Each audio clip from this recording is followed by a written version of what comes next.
Зајас има јавно осветлување, но нема канализација, бидејќи ги украле парите за канализацијата со криминален проект. Ова го изјави премиерот Христијан Мицкоски при посетата на Кичево. И покрај тоа што средствата од ИПА фондовите за канализацијската мрежа од Зајас до Другово повеќе ги нема, тој ветува дека ќе се одвојат други средства од буџетот за да се заврши проектот. Тоа беше исклучително криминален проект. Со сета одговорност тоа можам да го кажам. Фирма која што во меѓувреме банкротира со непознати извори на банкарска гаранција и така натаму.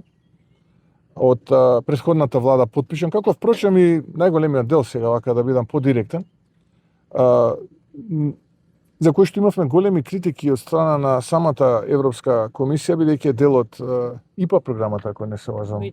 Сега веќе не. Така, не го избриша поради тоа што е направено од претходната влада, но ние како влада го одглавивме целиот процес и продолжуваме со реализација на тој проект и тој проект ќе биде реализиран. Имавме големи проблеми, но сега ги надминавме, изјави заменик министерката за животна средина Ана Лешковска, која потсети дека документацијата за овој проект ќе заврши следната недела. Овој проект ќе се реализира целосно со средства од буџетот на владата преку Министерство за животна средина и просторно планирање и сигурно ќе се отпочне и до некоја така навистина длабока фаза на реализација, ќе дојдеме до крајот на 2026 година. Со други зборови, го изгубивме грантот. Да. Типа фондови.